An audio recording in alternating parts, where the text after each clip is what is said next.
Sadaqallahul adzim. Alhamdulillah, setelah istirahat sekian lama, insya Allah, Alhamdulillah bisa kita lanjutkan kembali kajian tafsir ini dan saya mohon maaf karena dua kali juga ya sudah dijadwal, saya tidak bisa menepati janjinya karena ada aktivitas yang memang tidak memungkinkan dan Alhamdulillah bisa diganti dengan hari Jumat ini. Mudah-mudahan tidak mengurangi semangat kita untuk terus melanjutkan kajian ya Al-Quran ini insya Allah. Pada kesempatan hari ini saya melanjutkan ayat yang ketiga ya. Dulu kita sudah bahas tentang Alhamdulillah. Alhamdulillahirabbil alamin. Kemudian hari ini kita akan membahas ayat Ar-Rahman Ar-Rahim. Ya, tafsir secara umum dari Ar-Rahman Ar-Rahim. Kalau kita baca ayat sebelumnya, Alhamdulillahi Rabbil Alamin, khususnya di bagian akhir dari ayat tersebut, yaitu Rabbil Alamin, kemudian dilanjut dengan Ar-Rahmanir Rahim.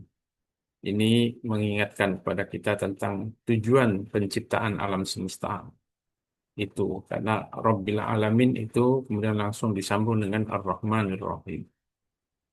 Apa tujuan dari Allah menciptakan alam semesta ini? Yaitu Allah ingin memberikan rahmat kasih sayang. Atau yang disebut dengan rahmat ini kepada seluruh makhluknya. Al-alamin itu seluruh makhluk Allah Subhanahu wa taala, seluruh ciptaannya, seluruh alam, alam manusia, alam jin, alam binatang, alam malaikat, alam alam apa saja yang merupakan alam ciptaan Allah Subhanahu wa taala. Dan disebutkannya Ar-Rahman Ar-Rahim setelah Rabbil Alamin itu eh, mengisyaratkan bahwa tujuan penciptaan seluruh alam semesta ini agar Allah membagi atau membagikan rahmatnya nih pada mereka semua. Dan rahmat ini sekaligus juga menjadi tujuan dari diturunkannya eh, risalah Islamiyah, diturunkannya wahyu Allah, diturunkannya Al-Quran, diturunkannya syariat Islam. Wa ma arsalnaka illa rahmatan lil alamin. Jadi termasuk menjadi tujuan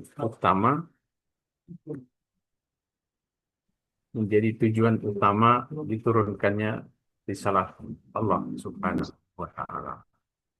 Itu di antara isyarat makna yang bisa kita pahami dari rangkaian ayat Rabbil Alamin kemudian dilanjut dengan Ar-Rahman Ar-Rahim. Yang kedua tentang hikmah diulangnya dua sifat Allah Subhanahu wa taala. Dua nama Allah Ar-Rahman Ar-Rahim yang sebelumnya sudah disebutkan di ayat Bismillahirrahmanirrahim. Ya. Alhamdulillahirabbil alamin diulang lagi Ar-Rahmanir-Rahim. Di ayat pertama sudah disebutkan oleh Allah Ar-Rahman Ar-Rahim, tapi di ayat yang ketiga secara khusus hanya menyebutkan dua sifat ini dalam satu ayat, yaitu Ar-Rahman Ar-Rahim.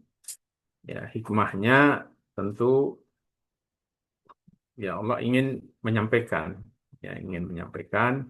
bahwa tersebarnya rahmat ini ya. Dan kata Ar-Rahman, Ar-Rahim itu kan dua-duanya berkaitan dengan rahmat. Ya, yang dulu sudah kita bahas perbedaan antara Rahman dan Ar-Rahim. Ya, itu kasih sayang Allah, salah satu maknanya di dunia dan Ar-Rahim kasih sayang Allah di akhirat.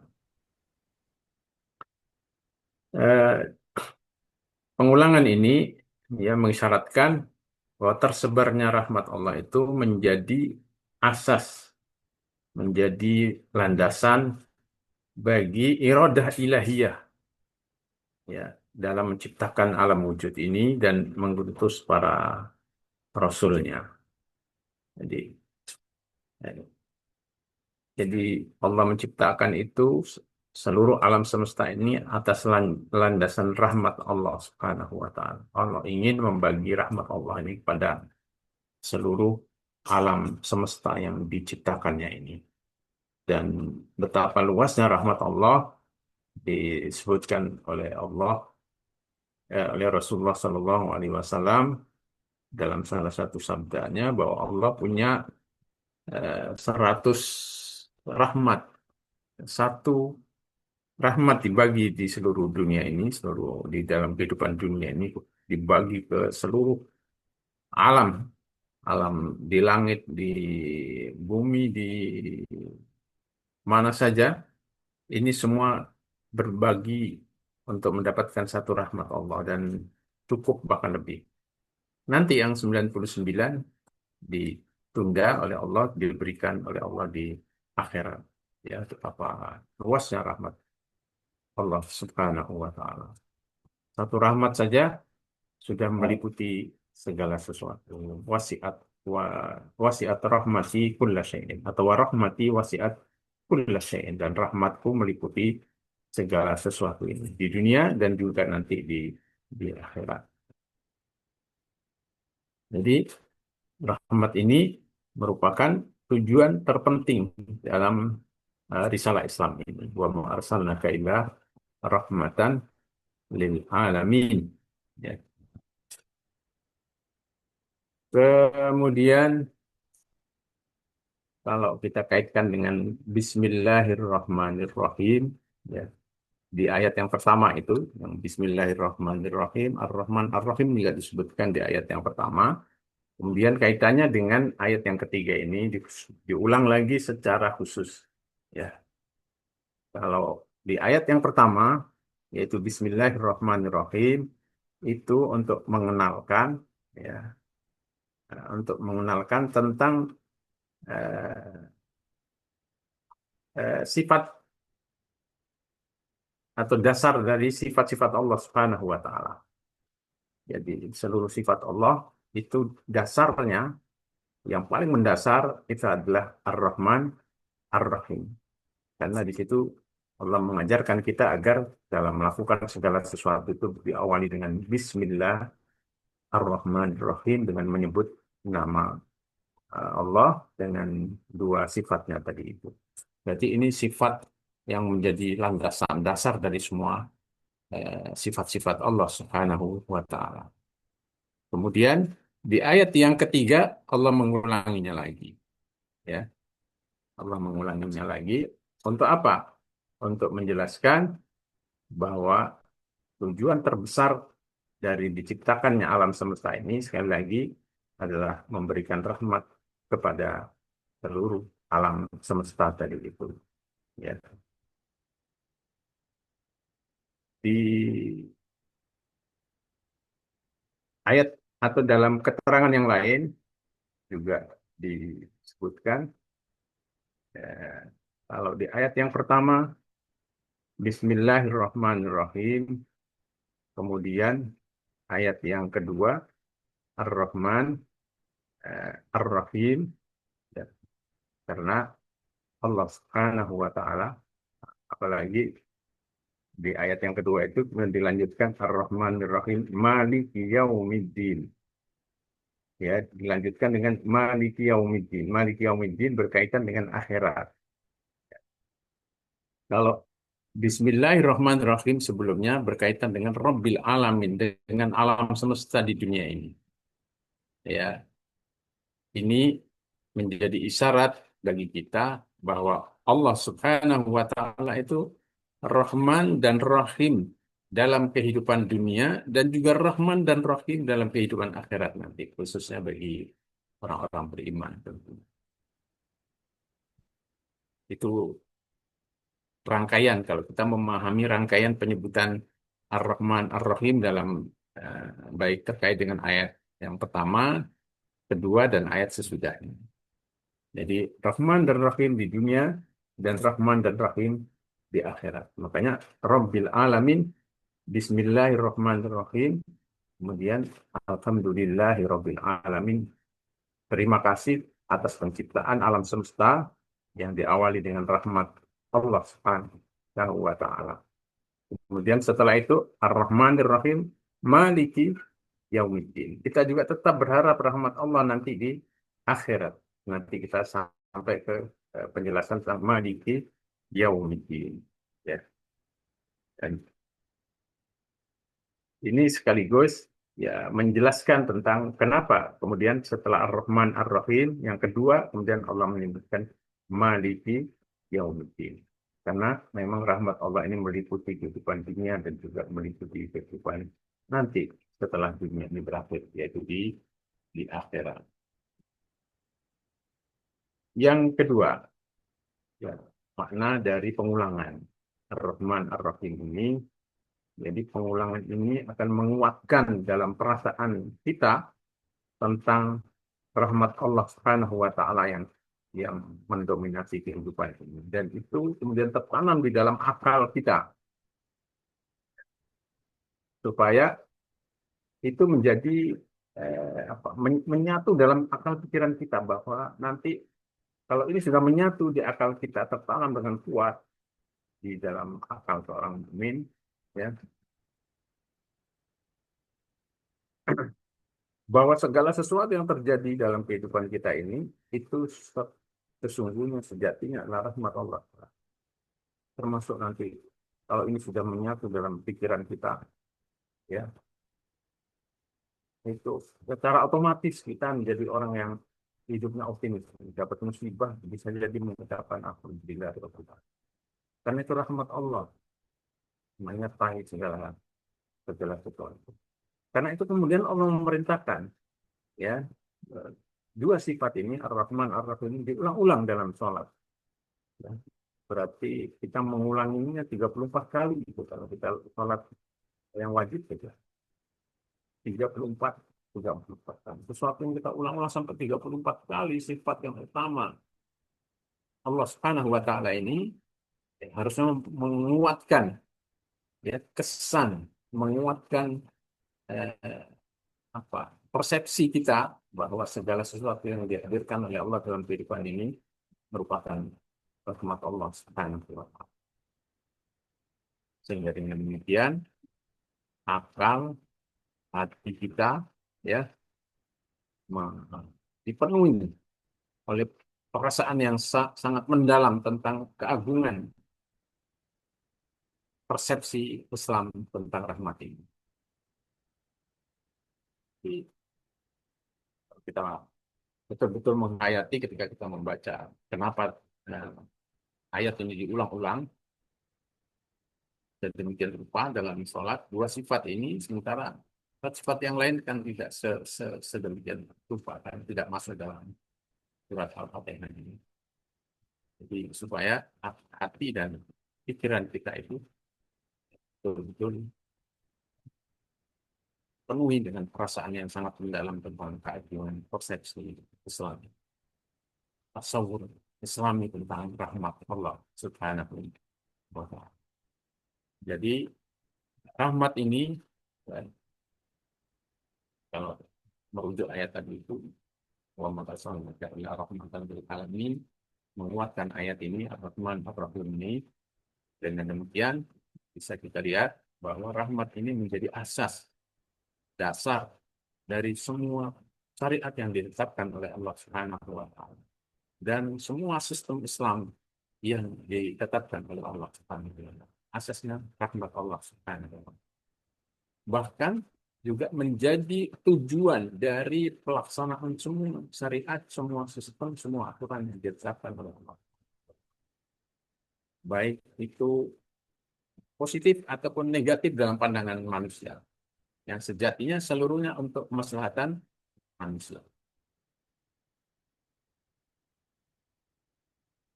Dan karena itu kaum muslimin harus menjadikan rahmat, kasih sayang ini, rahmat ini menjadi risalahnya di alam semesta ini. Kehadirannya ke muka bumi ini harus menerjemahkan rahmat Allah pada alam semesta. Itu misi kaum muslimin, itu menebar rahmat Allah Subhanahu wa ta'ala. Termasuk ya, kalau dari hukuman-hukuman Allah Subhanahu wa ta'ala berkaitan dengan pelanggaran-pelanggaran itu sejatinya adalah rahmat Allah. Kalau ada orang mencuri dipotong tangannya itu rahmat. Kalau kita memahami dari perspektif ini, apa bentuk rahmatnya? Pertama, ya, dengan dipotong tangan orang yang mencuri tadi itu, diharapkan orang itu berhenti dari kejahatan. Dan itu kan rahmat. Walaupun mungkin tangannya dipotong, tapi dia berhenti dari itu, taubat. Apabila apalagi kalau dia kemudian bertaubat dan maksimal, tidak mengulangi lagi, taubat kepada Allah, insya Allah dia tidak akan menyesali kenapa tangannya dipotong. Bahkan itu bisa jadi dia bersyukur karena dia tidak melanjutkan lagi kejahatan. Habis itu ya rahmat Allah, ya. Dan rahmat Allah secara uh, secara spiritual, secara nilai itu ya, seringkali jauh lebih besar daripada nikmat dalam bentuk fisik. Mati asing itu lumpuh total, dia bisa menggerakkan kita. Itu kan luar biasa. Nikmat yang nikmat apa nikmat nilai, nikmat semangat juang, semangat berjihad itu jauh lebih besar daripada nikmat fisik. Walaupun dikurangi fisiknya, tapi dia ya, seperti itu lihatnya ya. Begitu juga bagi orang yang menyaksikan eh, hukuman potong tangan tadi. Dengan dilaksanakan hukuman potong tangan itu, semua orang ketakutan, nggak berani melakukan kejahatan yang serupa. Dan itu adalah rahmat bagi orang yang tidak melakukan kejahatan. Jadi, insya Allah, walakum fil qisasin hayatun ya ulil albab. Dan dalam pelaksanaan kisos ada kehidupan, ada rahmat. Kalau kita melihat dengan mata hakikat ini, segala sesuatu sesungguhnya itu memanifestasikan rahmat Allah Subhanahu wa taala. Rahman Ar-Rahim. Dan itu ini masuk dua sifat ini diabadikan oleh Allah dalam surat Al-Fatihah yang harus dibaca berulang-ulang minimal 34 kali dalam sehari. Bahkan ada ungkapan dari para ulama yang mengatakan ar-rahmatu lil alami a'zamu minar rahmati bil alami. Ya, kalau lagi ar-rahmatu lil alami a'zamu minar rahmati bil alami. Apa artinya? Artinya rahmat yang dilimpahkan oleh Allah terhadap alam semesta ini kepada makhluknya, rahmat Allah yang dilimpahkan kepada makhluknya ini jauh lebih besar daripada rahmat ya Allah berupa alam semesta. Ya, paham ya maksudnya? Rahmat Allah yang dilimpahkan kepada alam ini, alam semesta, pada kita, bagian dari alam ini, itu jauh lebih besar daripada kalau kita mendapatkan rahmat berupa alam semesta, berupa dunia ini. Kita bisa lihat tadi itu, bagaimana ya rahmat yang diberikan kepada Syekh Ahmad Yasin berupa bisa menggerakkan jihad yang pahalanya sampai sekarang terus mengalir, itu jauh lebih besar daripada rahmat Allah berupa kekayaan dunia yang diberikan mungkin kepada orang lain, pada kita yang belum tentu kita bisa melaksanakan jihad seperti yang atau menggerakkan jihad seperti yang dilakukan oleh Syekh Ahmad Yasin tadi. Ini maksud dari rahmatu lil alam a'zam minar rahmati bil alam.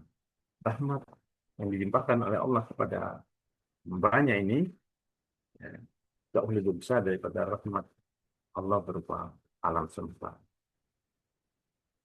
Rahmat Allah berupa hidayah, berupa itu mengenal Allah dan lain sebagainya itu jauh lebih besar daripada nikmat dunia itu sendiri. Karena ungkapan ini mengharuskan eh, ada konsekuensi dari ungkapan ini, yaitu menyebarkan rahmat Allah di seluruh alam semesta yang dipenuhi dengan kedoliman, kekerasan, dan lain sebagainya. Itu makna dari yang pertama, ar-rahmatu lil alam, menebarkan rahmat ini kepada seluruh alam, termasuk kepada orang-orang yang zalim, kepada orang-orang yang ini, agar mereka berhenti dari kedoliman. Dan kemudian rahmat, agar rahmat Allah Subhanahu wa taala ini dalam bentuk ajaran-ajaran Islam, dalam bentuk nilai-nilai yang utama tadi itu menjadi referensi, menjadi budaya bagi dan karakter bagi alam itu sendiri. Yaitu eh, makna pengulangan ya dari Ar-Rahman Ar-Rahim tadi.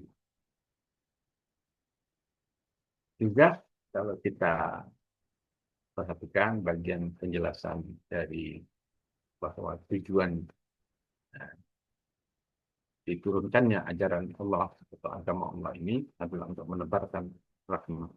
Itu bisa kita lihat dari penjelasan para ulama melalui hadis ayat-ayat dan hadis-hadis Rasulullah Shallallahu Alaihi Wasallam bahwa syariat ini, syariat Islam ini diturunkan oleh Allah untuk kemaslahatan manusia dan menebar rahmatnya kepada seluruh umat manusia. Asalna ta'ala rahmatan lil alamin, bukan hanya kepada umat Islam, kepada seluruh umat manusia. Kalau mereka paham, mengerti, pasti mereka akan menerima Islam. Sekalipun mereka tidak menerima, mereka mendapatkan keadilan Islam. Kalau mereka tinggal di negeri-negeri Muslim yang betul-betul komitmen dengan ajaran Islam, dia akan menikmati dan tidak ada yang ditolong.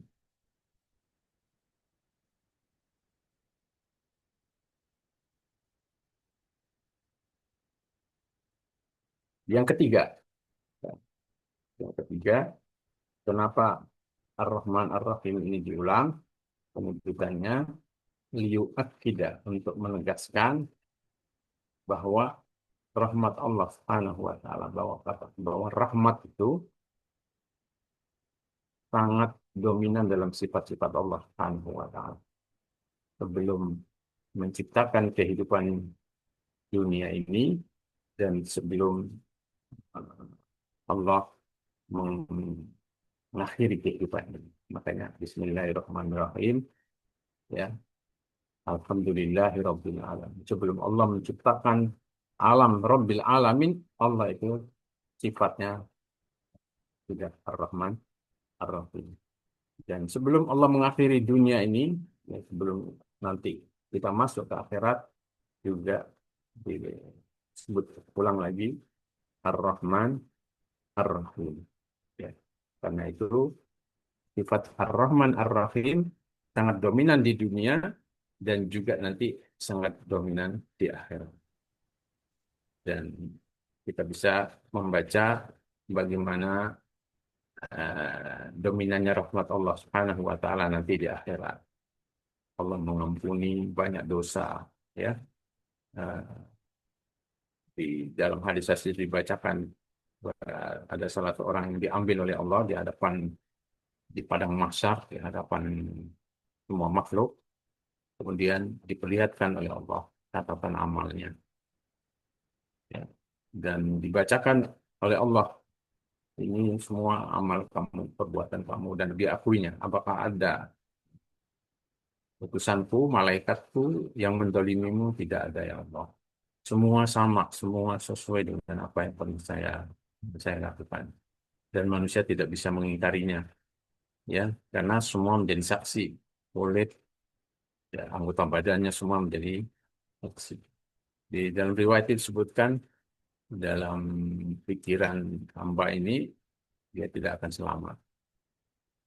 Tapi kemudian Allah Subhanahu wa taala mengampuni, ya, untuk hamba yang beriman. Allah mengampuni semua dosanya. walaupun dibacakan dulu supaya dia mengetahui betapa besarnya ampunan Allah Subhanahu wa taala. Dia sudah menganggap dirinya celaka, nggak selamat, tapi kemudian Allah mengampuni. Dulu Allah di dalam hadis disebutkan dulu ketika di dunia saya tutupi dosa-dosamu. Tidak mungkin hari ini akan saya buka lagi. Ya, pasti aku ampuni dan aku tutup. Begitu besarnya rahmat Allah Subhanahu wa taala. Ya. Allah mengampuni semua dosa kecuali dosa kemusyrikan nanti di akhirat. Itu kan bagaimana sifat rahmat ini mendominasi sifat-sifat Allah Subhanahu wa taala bukan hanya di dunia tapi juga di akhirat.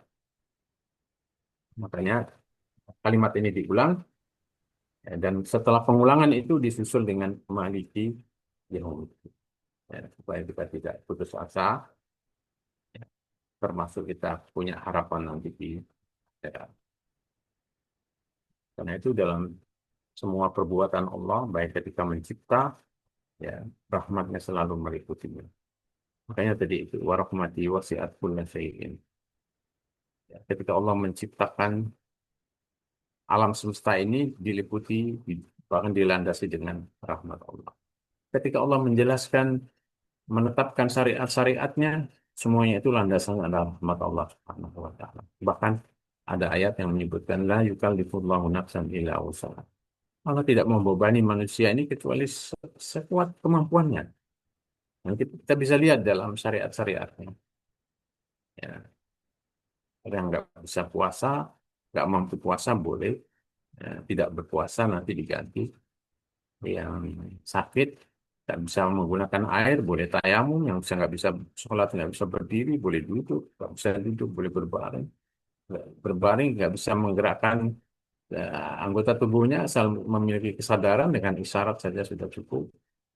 Ya, kalaupun dia nggak bisa tayamum, tayamumnya dengan membayangkan saja, ya membayangkan tangannya di usapkan ke tembok, mengambil mengambil debu, kemudian bayangkan dengan mengusapkan ke tangannya, kedua tangannya, kemudian ke ini, lalu kemudian sholat juga dengan isyarat, dengan perasaan, ya, kalau masih bisa berkomat kamit membaca dengan membaca. Atau dalam riwayat yang lain kalau nggak bisa berwudu atau nggak bisa bertayamum, ya mungkin keluarganya yang mentayamumkannya dan lain sebagainya. Itu semua rahmat Allah dalam bentuk syariatnya. Ya, begitu juga ya rahmat Allah pada alam semesta ini.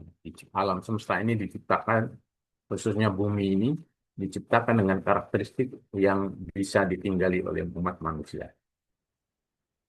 Dan hanya bumi ini.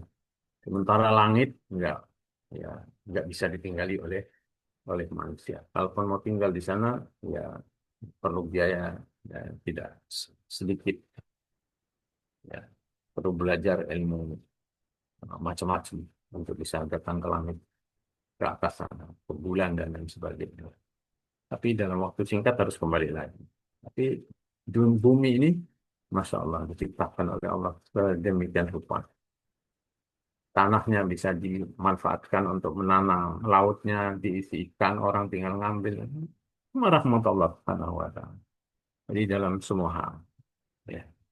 Itu makna dari pengulangan Ar-Rahman Ar-Rahim yang ketiga. Yang keempat, ya, bahwa Ar-Rahman Ar-Rahim ini adalah ayat pujian yang teragung dalam surat ini. Ya. Ayat pujian Allah teragung dalam surat ini. Ya. Yaitu Ar-Rahman Ar-Rahim.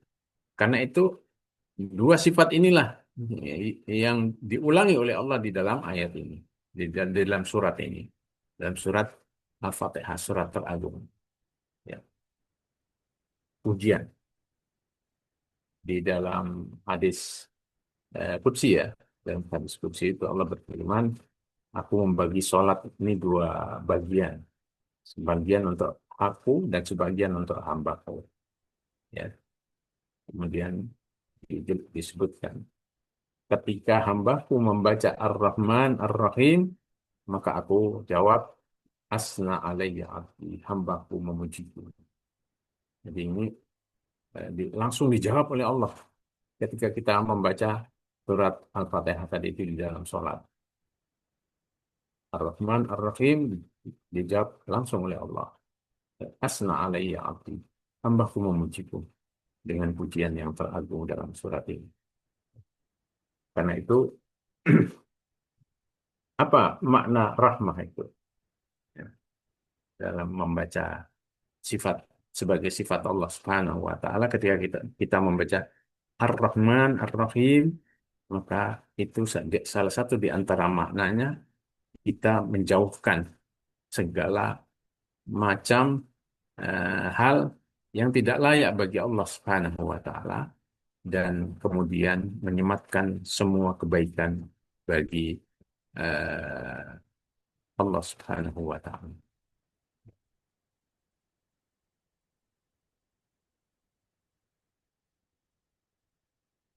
Karena itu eh, ketika kita mengucapkan Ar-Rahman, Ar-Rahim, sesungguhnya itu mencerminkan itu hubungan yang sangat akrab, yang sangat dekat antara Allah dan makhluknya.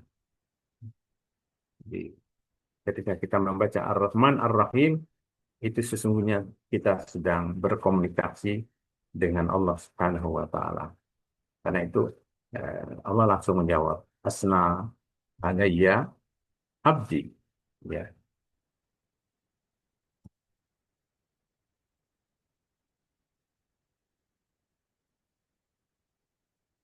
Kemudian penjelasan yang lain, kenapa Ar-Rahman didahulukan dari Ar-Rahim?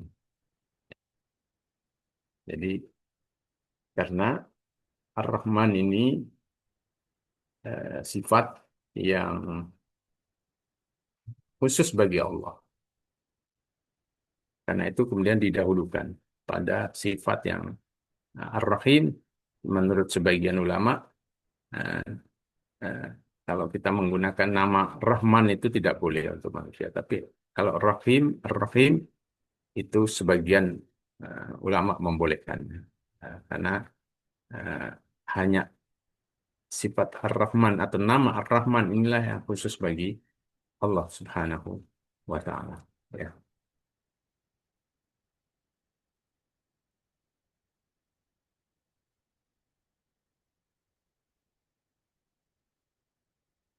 Kemudian eh, Ar-Rahman Ar-Rahim ini mengingatkan kepada kita, ya, mengingatkan kepada kita tentang bahwa hakikat penciptaan dan hakikat pensyariatan itulah merupakan rahmat ilahiyah. Sekalipun maksudnya begini, semua penciptaan yang dilakukan oleh Allah Subhanahu wa taala itu adalah rahmat Allah Subhanahu wa taala. Disitulah manifestasi rahmat Allah Subhanahu wa taala. Sekalipun mungkin ya sebagiannya ya, sebagiannya bentuknya difahami oleh orang bukan sebagai rahmat. Ya. Dipahami oleh orang bukan sebagai rahmat, tapi karena ya, itu karena keterbatasan manusia dalam melihat hakikat penciptaan Allah Subhanahu wa taala saja gitu. Ya. Karena itu eh, di sini para ulama atau sebagian ulama memberikan penjelasan tentang berbagai peristiwa yang dialami oleh hamba atau oleh makhluknya, oleh manusia ini secara khusus. Ada dua bagian ya dari peristiwa-peristiwa yang dialami oleh manusia dalam aspek penciptaan tadi itu. Ya. Kategori yang pertama ya, terkait dengan fenomena penciptaan ini, kadang-kadang secara lahiriah tampak sebagai rahmat, tapi secara hakikat dia itu adalah azab. Ya.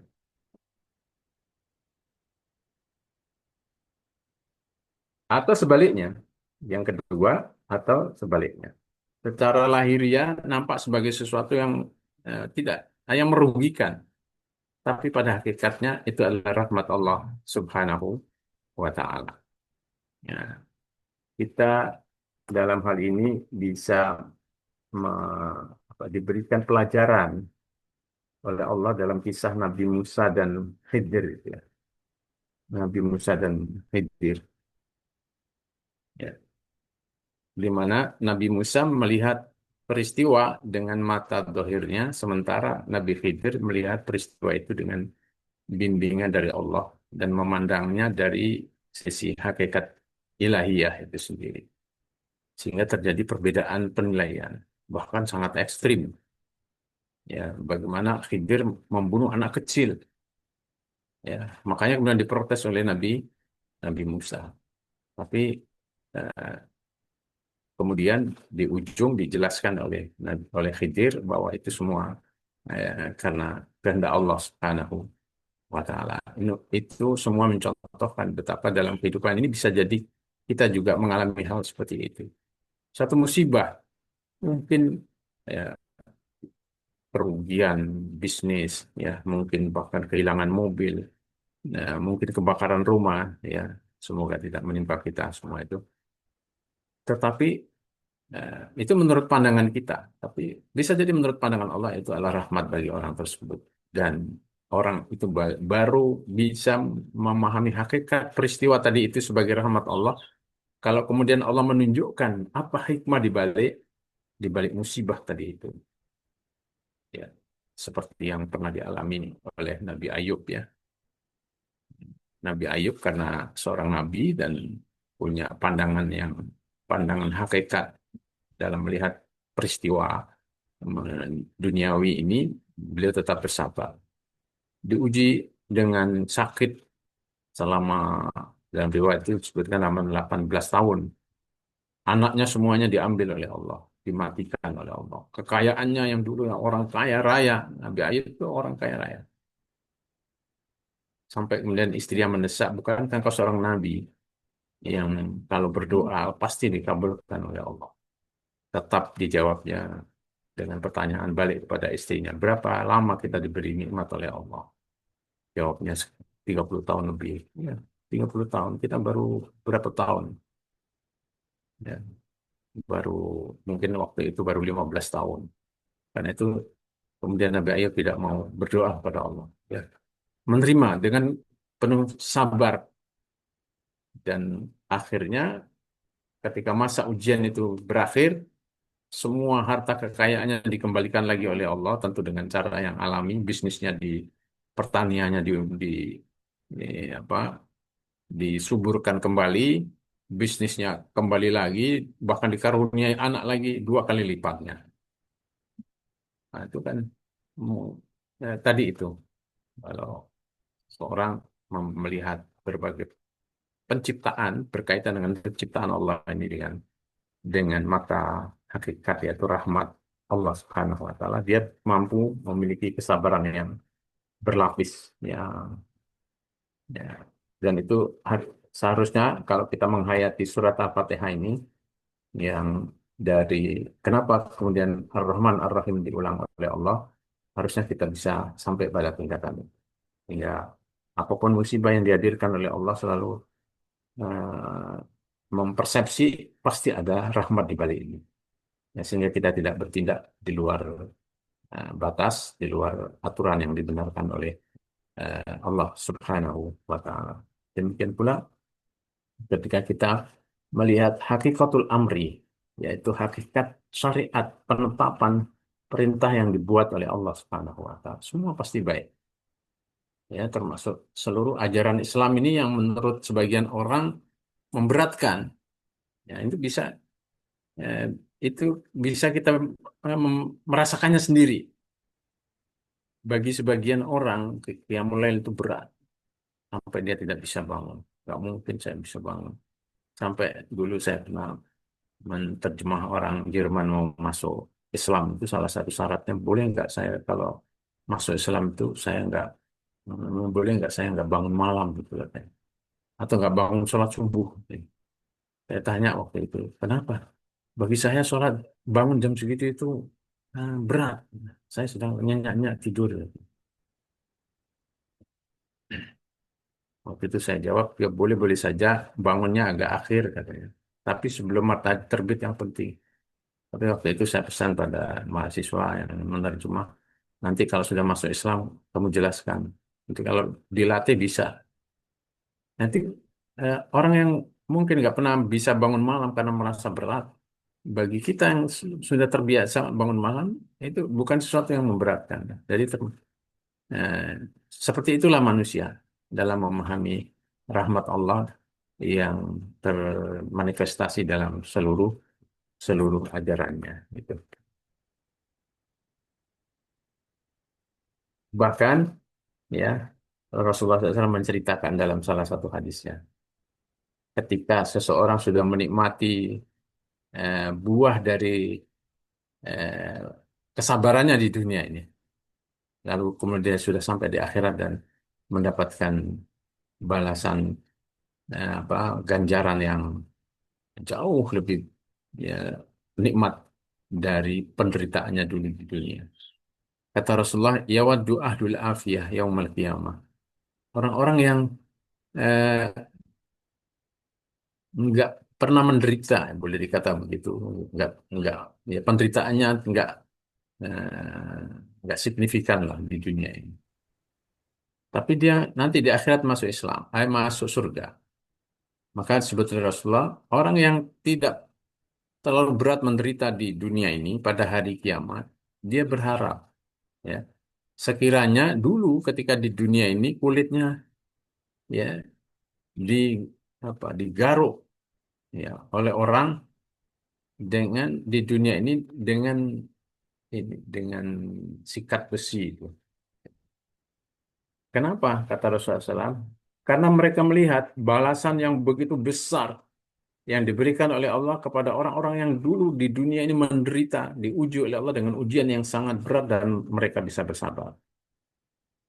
Ternyata tingkatan mereka di di surga di akhirat itu jauh di atas orang-orang yang dulu kaya raya di muka bumi ini, ya kaya raya Muslim komit dengan ajaran Islam, ya dan dia masuk surga dengan orang yang dulu pernah diuji dengan penderitaan yang sangat berat, tapi dia tetap komit dengan ajaran Allah.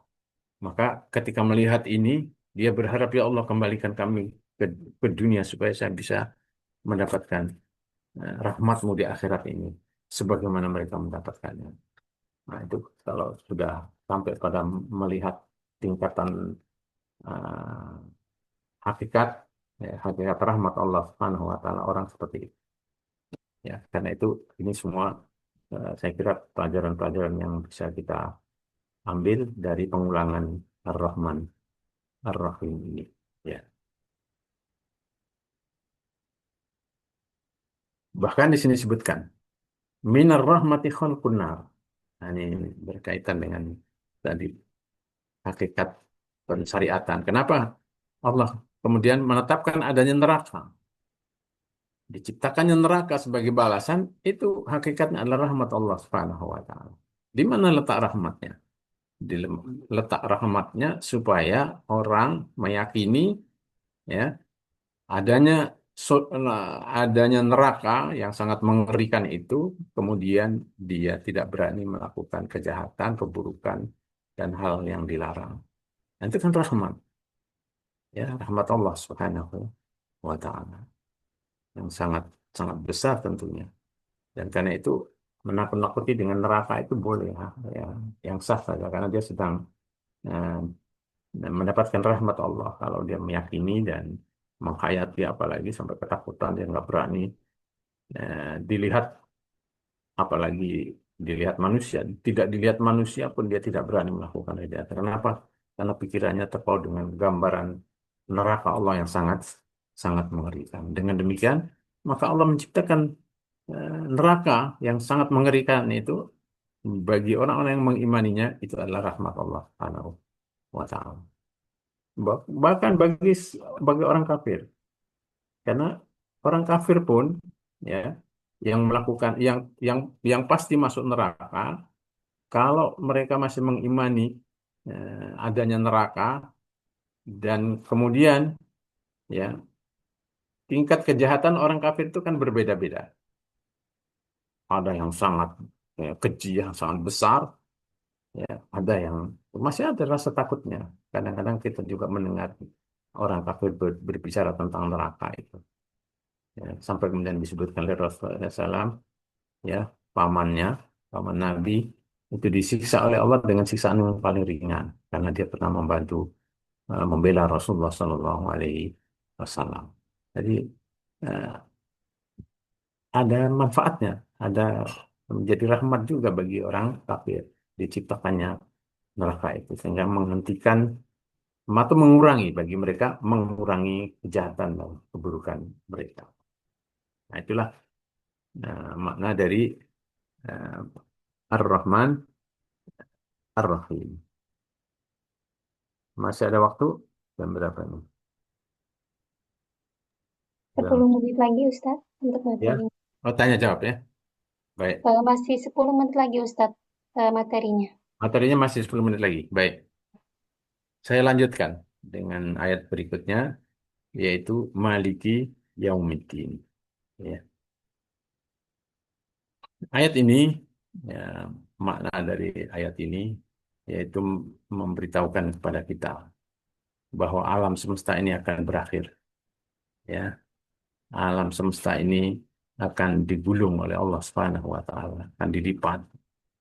Ya, dia ada batas akhir bagi alam semesta ini, alam dunia ini. Makanya ketika kita membaca Maliki Yaumiddin, ya, Allah yang menguasai atau yang memiliki yaumi hari ad-din, hari pembalasan, yaitu akhirat nanti. Kapan pembalasan itu diberikan oleh Allah? Di akhirat intinya. Nah, karena itu ini makna yang pertama yang bisa kita eh, tangkap dari ketika kita membaca Maliki Yaumiddin. Kira-kira terbayang dalam pikiran kita, ya, kita akan bertemu dengan atau akan melihat berakhirnya kehidupan dunia ini dan kemudian kita akan menjalani kehidupan akhirat. Yang kedua, eh, Maliki Yaumiddin itu mengingatkan kepada kita bahwa di sanalah, ya, adanya keadilan mutlak Allah Subhanahu wa taala yang akan diberikan kepada manusia ini. Di dunia ini banyak orang yang tidak mendapatkan keadilan, ya. Karena itu, ya, dengan membaca ayat ini harusnya dia berbesar hati gitu. Maliki yaumiddin. Ya. Ad-din artinya pembalasan itu. Dialah Allah yang menguasai hari pembalasan itu. Kira-kira kalau ada orang sedang didolimi, ya, dan orang mendoliminya sangat kuat sehingga dia tidak mampu membalasnya, ya, sehingga dia hanya bisa bersabar, mengeluh dan berdoa saja, pasti salah satu doanya, ya, kami akan tuntut nanti di akhirat. Nah, disitulah ketika dia membaca Maliki Yaumiddin, makna itu muncul dalam pikirannya. Ya,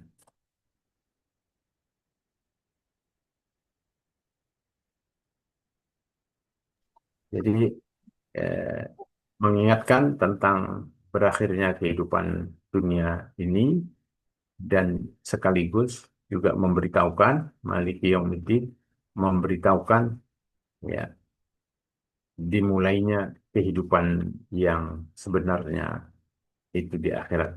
Jadi kehidupan abadi dan yang sebenarnya itu nanti di akhirat. Nah, karena itu kehidupan dunia ini kehidupan yang semu, ya, bukan kehidupan yang hakiki. Kehidupan hakiki kita nanti di akhirat. Kalau bahagia bahagia selamanya, kalau menderita menderita selamanya. Itu kan hakikat kehidupan. Kalau di dunia ini menderita sebentar, ya sudah sabar saja. Kita kita hadapi dengan penuh kesabaran. Kenapa? Karena itu bukan kehidupan kita yang sebenarnya. Kalau kita bisa sabar, nanti kita akan mendapatkan kebahagiaan yang selamanya di akhirat. Yang ketiga, antara dua kehidupan ini punya hubungan yang sangat erat. Ya. kehidupan yang pertama ini adalah membangun kehidupan untuk kehidupan kita di akhirat nanti. Jadi, dunia ini untuk membangun, bukan untuk memetik, ya. Menanam, bukan untuk memetik. Nah, menikmatinya kapan? Ya, kita sekarang ini sedang membangun. Makanya kata Rasulullah SAW, ya, di banyak hadis itu ya, barang siapa yang membangun masjid di sini nanti akan dibangunkan rumah di surga. Jadi sejatinya ketika kita membangun itu membangun membangun rumah di surga. Itu bangunan yang hakiki. Nah, siapa yang mengucapkan zikir subhanallah walhamdulillah wala ilaha illallah wallahu akbar itu kata Rasulullah SAW, menanam pohon di surga nanti. Jadi kita di sini sekarang menanam di sini. Nanti buahnya kita petiknya di surga. Karena itu punya hubungan antara kehidupan dunia dan akhirat ini. Maka ketika kita membaca ayat Maliki Yaumiddin, hubungan ini harus ter, ter- terbayangkan dalam benak kita. Maka hakikat kehidupan itu nanti ada di akhirat.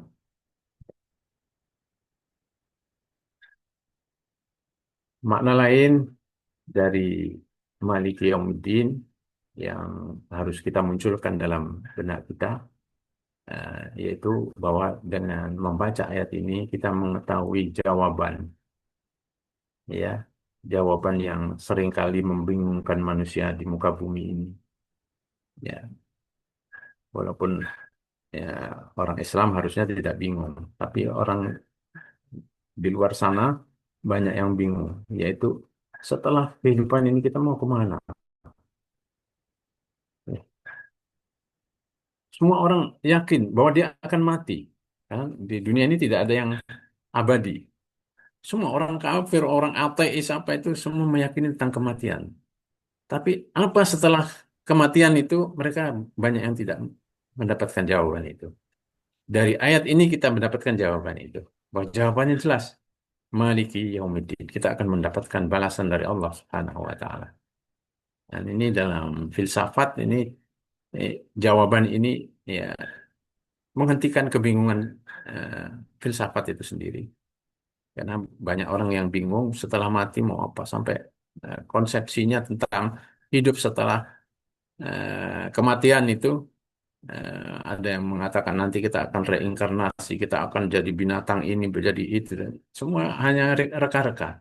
Tapi kita sudah diberikan jawabannya oleh Allah dengan Maliki Yaumiddin. Ya.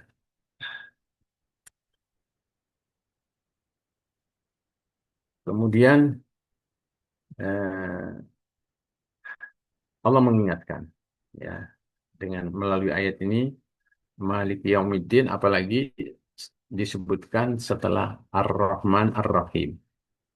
Ya, Allah ingin mengingatkan bahwa nikmat yang terbesar ya, yang didapat oleh manusia ini adalah nikmat di akhirat. Kalau manusia itu mendapatkan rahmat di akhirat, berarti dia mendapatkan nikmat yang terbesar.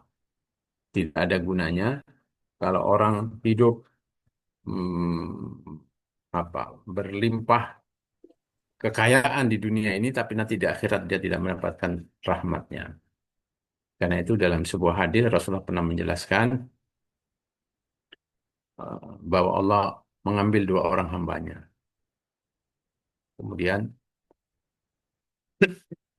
hambanya yang pertama ini yang dulu ketika hidup di dunia nggak pernah susah. Sejak lahir sampai mati nggak pernah susah. Kemudian dicelup sebentar saja, mungkin sekian detik ke neraka. Lalu ditanya oleh Allah, kamu pernah bahagia? Jawabnya, saya tidak pernah bahagia ya Allah.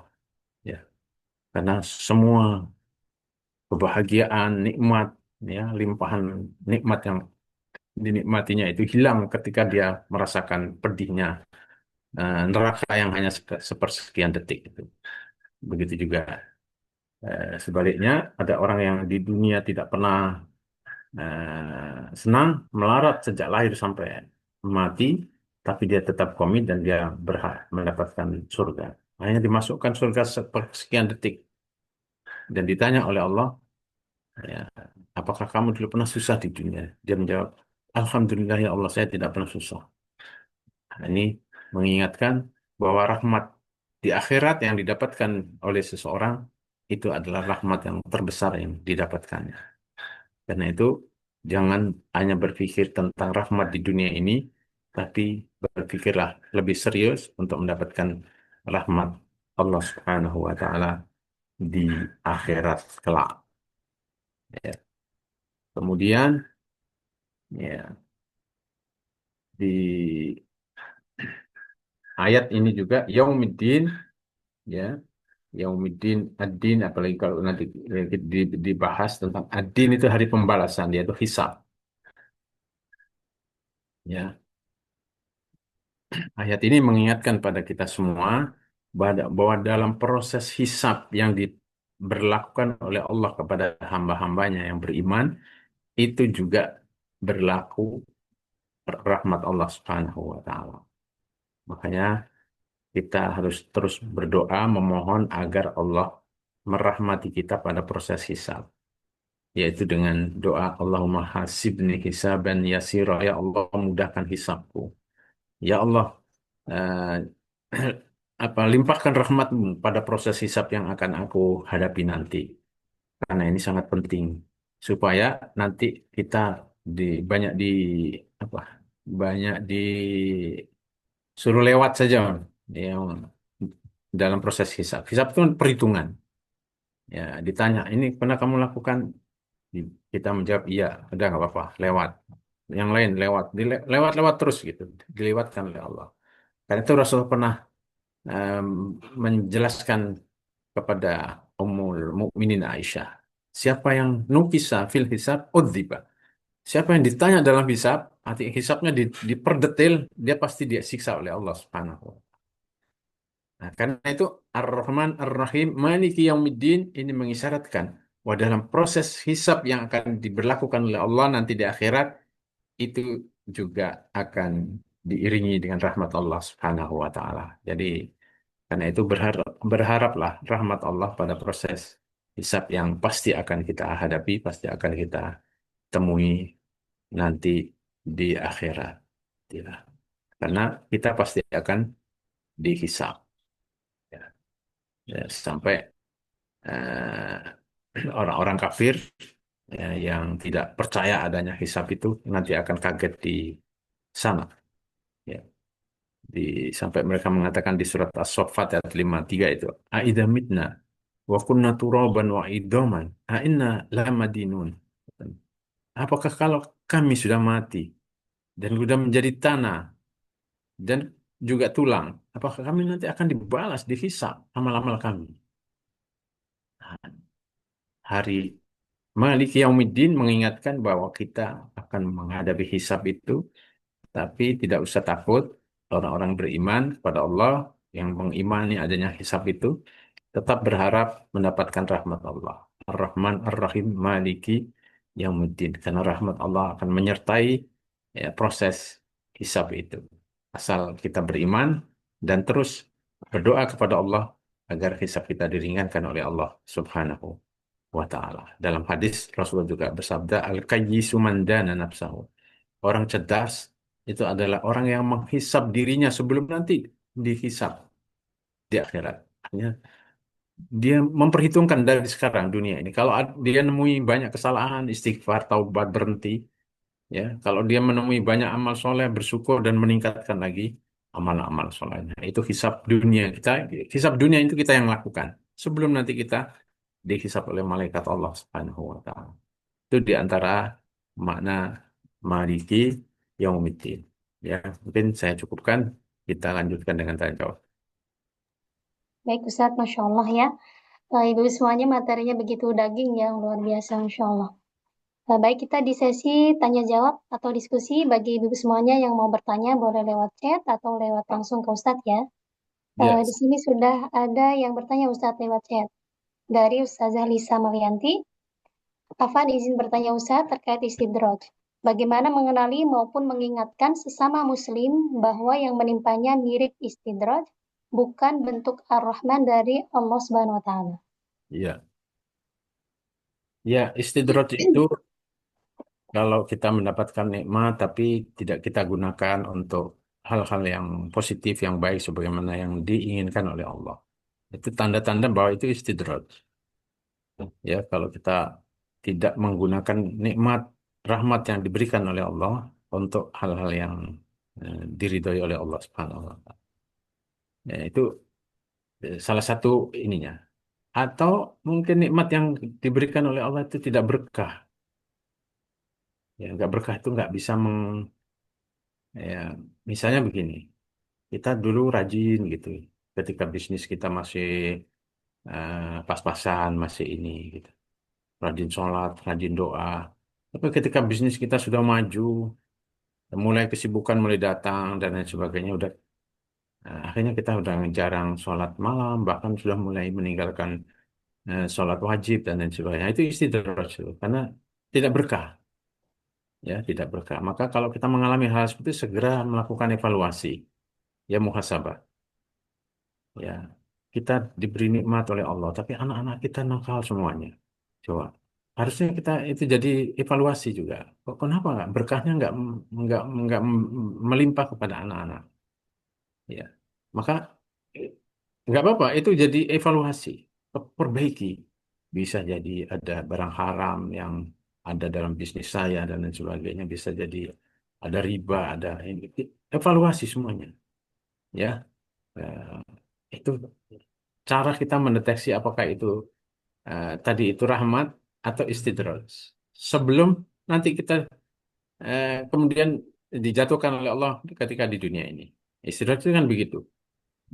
Dikasih terus, ya, bahkan di dalam sebagai riwayat disebutkan istidraj itu adalah kamu kamu bermaksiat tapi tetap diberikan nikmat oleh Allah. Ya, kan ada orang yang eh, apa merasa tidak itu nikmat aja, rahmat aja gitu. Walaupun dia maksiat, dia nggak sholat, dia minum khamr, minum minuman keras, tapi ya rezekinya tetap lancar aja. Tapi dia merasa nggak ada halangan apa-apa buat saya katanya. Dia nggak sholat tapi rezekinya lancar. Nah, itu istidraj. Ya seperti itu cara mendeteksinya. Baik Ustaz, jazakallah khair. Semoga terjawab ya kepada Ustazah Lisa, bahwa istidraj itu merupakan hukuman Allah di dunia ya bahwasanya. Ketika kita Betul. melihat nikmat Allah yang diberikan ke dunia, tapi tidak digunakan untuk kebaikan atau kenikmatan yang mungkin tidak membawa kita menuju keridhaan Allah Subhanahu wa Ta'ala. Satu lagi Ustadz, dari Mbak Kiki Novalita, izin bertanya Ustadz, adakah Ya, tanda-tanda di dunia bahwa dosa kita diampuni sebagai bentuk kita mendapat rahmat Allah Subhanahu wa Ta'ala? ya. Kalau kita diampuni oleh Allah, ya, dan kita sudah bisa bertaubat, itu tandanya kita dapat rahmat Allah. Ya, tanda bahwa kita diampuni oleh Allah itu adalah karunia Allah kepada kita dalam bentuk bertaubat. Ya, tapi kalau kita belum bertaubat, itu tandanya kita belum diampuni oleh Allah Subhanahu Wa Taala. Jadi begitu kita bertaubat, nah, insya Allah kita harus optimis bahwa itu adalah wujud dari ampunan Allah Subhanahu Wa Taala. Karena seperti kisah orang yang membunuh 100 orang itu kan. Ketika dia sudah bertaubat, sudah mau menuju ke tempat yang tempat yang soleh itu ya. Walaupun dia nggak sampai ke sana karena meninggal di tengah jalan, tapi sudah dihitung oleh Allah sebagai orang ini sudah bertaubat dan sudah mendapatkan ampunan Allah. Maka berbahagialah orang yang sudah mentaubati berbagai kesalahan-kesalahan, keburukan-keburukan, maksiat-maksiat yang pernah dilakukan. Insya Allah itu eh, bukti dari kita sudah diampuni oleh Allah Subhanahu wa taala. Dan harus optimis begitu. Ya, insya Allah. Tapi kalau baru angan-angan saja saya mau eh, misalnya kita sudah banyak istighfar kepada Allah tapi masih melakukan dosa saja itu berarti kita belum belum taubat tuh namanya. Baru istighfar. Ya. Kan ada istighfar, ada taubat. Ya, kalau kita masih di istighfar saja dan belum bertaubat, bertaubat itu salah satu maknanya yang berhenti. Nah, berarti kita belum diampuni oleh Allah. Maka kita perlu bertaubat. Saya kira itu. Hmm. Baik, kita ke pertanyaan berikutnya Ustadz. Semoga terjawab ya kepada Mbak Kiki. Lanjut ke dari Bu Hermiati Ustadz. Bismillah, izin bertanya Ustadz, bagaimana dengan seseorang anak yang susah untuk sholat subuh di awal waktu? Adakah dosa orang tua di dalamnya? Ya, yang penting kita sudah berusaha. Saya senantiasa bangunkan dengan cara yang baik, tentunya nggak usah dimarah-marahin. Mungkin pelan-pelan harus sabar. Ya, wa'mur ahlaka bis sholat wastabir 'alaiha. Perintahkan anakmu sholat dan kamu harus tekun terus. Jangan kalah, jangan bosan. Ya, bisa jadi juga pendekatan yang lembut, mungkin walaupun masih bau iler, mungkin ya kita cium nggak apa-apa dengan cara yang ini. Itu mungkin lebih lebih menyentuh daripada kita marah-marah. Jadi mungkin pendekatan kita yang perlu kita apa tingkatkan, kita rubah. Mungkin kalau mau menasihati ajak makan dulu senang dalam kondisi ini, mau beli ini beli itu saya belikan tapi janji ya jaga sholat subuhnya. Kamu yang lainnya sudah dijaga tinggal subuhnya nah. Kalau kamu bisa jaga, nanti saya kasih ini. Nggak apa-apa, dimotivasi dengan pendekatan-pendekatan yang lain. Jadi jangan hanya satu pendekatan marah dan marah. Itu bisa jadi juga membuat anak makin jauh. Saya kira itu. Mungkin pendekatan kita yang harus dirubah dengan berbagai macam pendekatan yang lembut, soft. Ya, ya, terima kasih. Ya, Masya Allah ya, semoga terjawab kepada Bu Hermiati. Jadi syarat adanya anak yang mungkin malas ataupun sholat di awal Doa. waktu Dan agak doa jangan lupa ya, mengkolok-kolok doa, ya. doa, doa. Insya Allah. Doa ya, Ya, Ustadz ya. Jadi doa. salah satunya doa, kemudian sabar dalam membersamai ananda Ya, dalam sholat di awal waktu ya Ustadz ya. ya, betul. Insya Allah. Mungkin ada lagi ibu-ibu semuanya yang mau bertanya langsung. Nah Ustadz, dipersilakan masih ada waktu ya.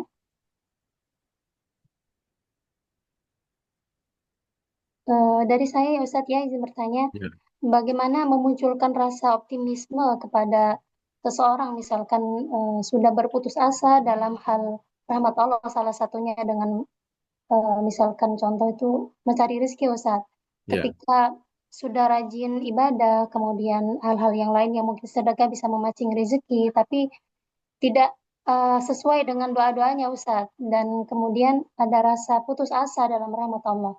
Bagaimana memunculkan rasa rahmat Allah kepada beliau ini Ustaz agar ya. bahwa itu adalah salah satunya terus berusaha gitu Ustaz. Pertama, jangan bagaimana membuang ini pesimisme, membuang rasa putus asa itu pertama harus dibuang. Yang kedua, ya kita sedang menjalani ujian dari Allah dan harus tetap berusaha, nggak boleh berhenti berusaha. Yang ketiga, berdoa tadi itu, mohon. Yang keempat, mendoakan orang. Bisa jadi, ya, kalau kita mendoakan orang lain, mungkin kita sendiri sedang susah ya. Tapi kalau kita mendoakan orang lain, mungkin kita tahu juga saudara kita yang sedang susah atau orang yang sedang sukses usahanya, doakan.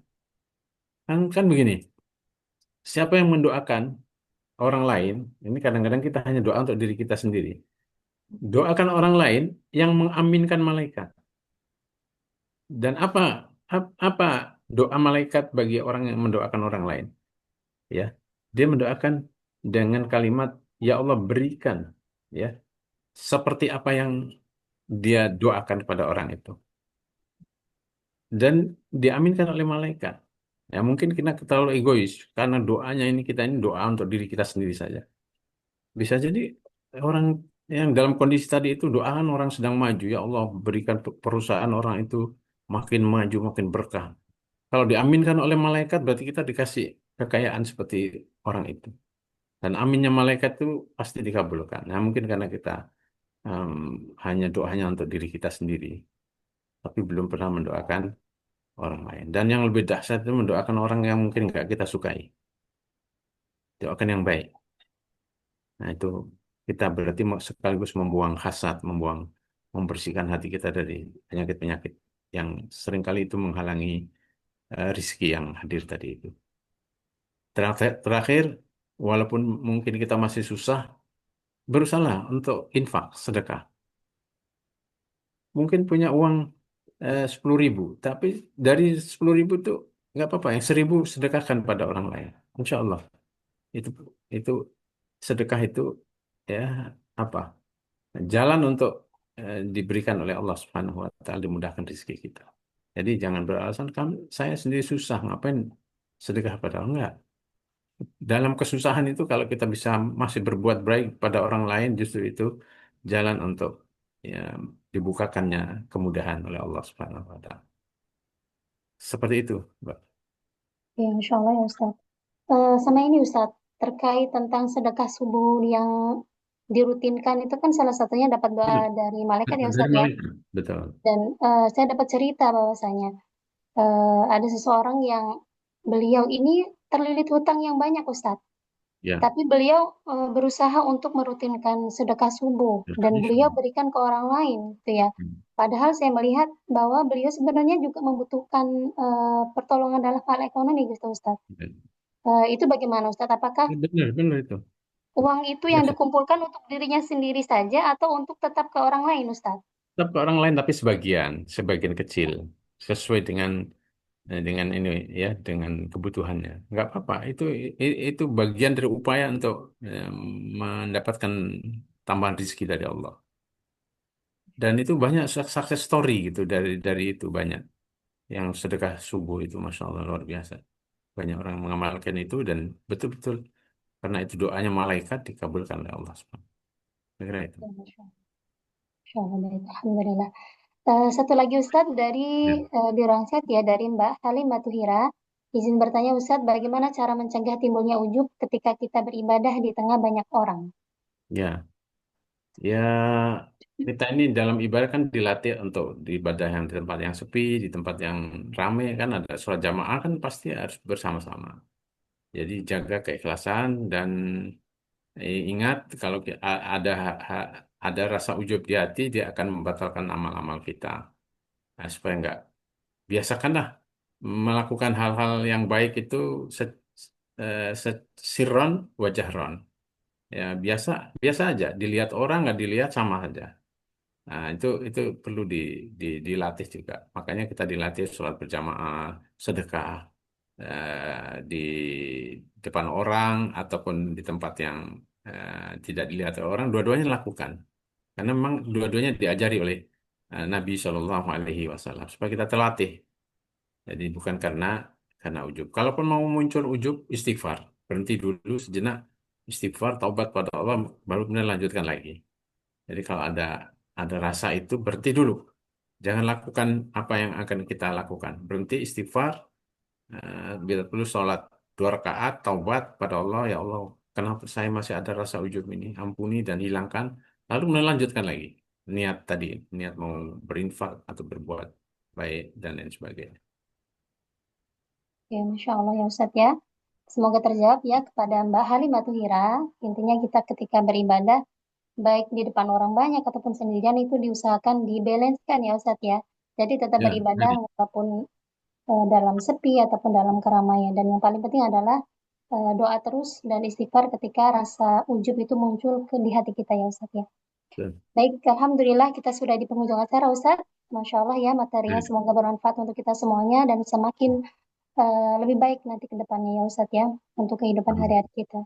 Amin. Ustaz, acara terakhir adalah doa. Mohon izin Ustaz untuk memimpin doa bagi kita semuanya. Baik. Kita sama-sama berdoa kepada Allah. Kita doakan terutama ya Allah saudara-saudara kita di Palestina yang sedang menghadapi ujian kelaparan, dibuat lapar oleh musuh-musuh Islam.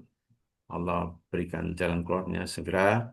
Yang menderita sakit diberikan kesehatan, yang sedang berjihad diberikan kemenangan oleh Allah. Dan juga pada saudara-saudara kita di Indonesia, khususnya yang mengikuti forum ini, yang sakit diberikan kesembuhan, yang sedang menghadapi masalah dimudahkan, diberikan solusi yang baik, diberikan kehidupan yang berkah. Untuk itu semua, mari kita membaca Al-Fatihah. A'udzubillahi minasyaitonirrajim. Bismillahirrahmanirrahim. Alhamdulillahirabbil alamin. Arrahmanirrahim. Maliki yaumiddin. Iyyaka na'budu wa iyyaka nasta'in. Ihdinas siratal mustaqim.